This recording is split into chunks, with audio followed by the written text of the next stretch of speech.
Ve şalvarlarımız geldi. Hadi. Şalvarlarımız geldi. Bir daha bu inceliklere fikir veriyorum. Bak bunlar bizde 35 manatdır. Fikir veriyorum. Şimdi alanlar bilir de bundan veyahut da rast gelenler bilir, görenler bilir ki bunlar bahalı şalvarlarda.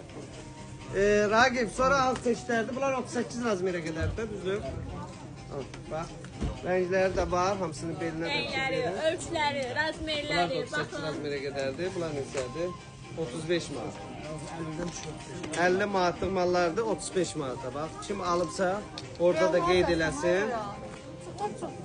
Boyun çatmır, onu qaldırmır. Hə, deyil. Deyil, Bak indirim. şalvarlardan da boluq indirimdə də hamısı. Hər bir kəsi gözləyir. Gəlin, buyurun gəlin. Buyurun gəlin. Gəlin. Ekspresə gələndə ən azından bir 50 manat götürsəz, bilin ki, bütün yay, qış geyimlərimizi geyinib gedə biləcəksiniz. Hər bir kəsi gözləyir. Göstər o şalvar qəşəng. Baxın bu şalvarlara. Qabağını da göstər onu. Bir də şalvarı əzdim düzdür, ne? Qabağını göstərsən şalvar. Hə.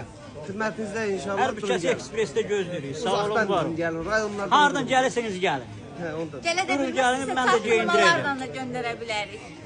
Özüm qulluq edib geyindirəcəm. Gəlin, hər bir kəsi gözləyir.